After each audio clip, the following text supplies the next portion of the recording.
नमस्कार बंधुरा सबाइके स्वागत और अनेक भालोबासा। आज के आमी तैरी करब दई लस्सी बा दई घोल, जा এই গরমে সকলেরই কিন্তু ভীষণই প্রিয়।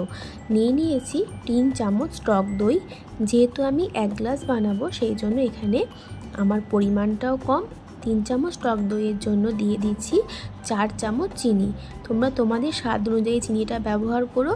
তারপরে দিয়ে দেবো 4টে বরফের টুকরো। এর মধ্যে কিন্তু আমি আলাদা করে কোনো জল দেব না। ভালো করে একটু মিক্সিতে ঘুরিয়ে এটাকে ফেটিয়ে নেব।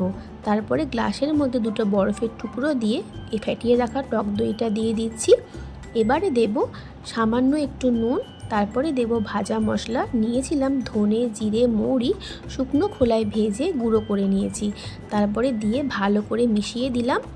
তারপরে এর উপর থেকে দিয়ে দেবো কিছু কাজু বাদাম।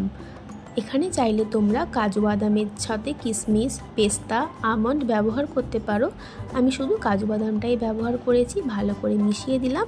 তারপরে একটু সুন্দর লাগার জন্য আর মুখে পড়লে যাতে খেতে ভালো লাগে সেই জন্য দিয়ে দিলাম কিছু কাজু বাদাম ওপর থেকে ছড়িয়ে, আর দিয়ে দিয়েছিলাম একটু ভাজা মশলাও ওপর থেকে ছড়িয়ে।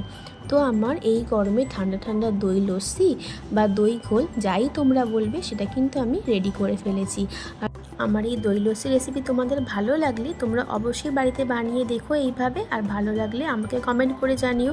আর আমার চ্যানেলটা কিন্তু সাবস্ক্রাইব করে দিও। সবাই খুব ভালো থেকো, সুস্থ থেকো, টাটা।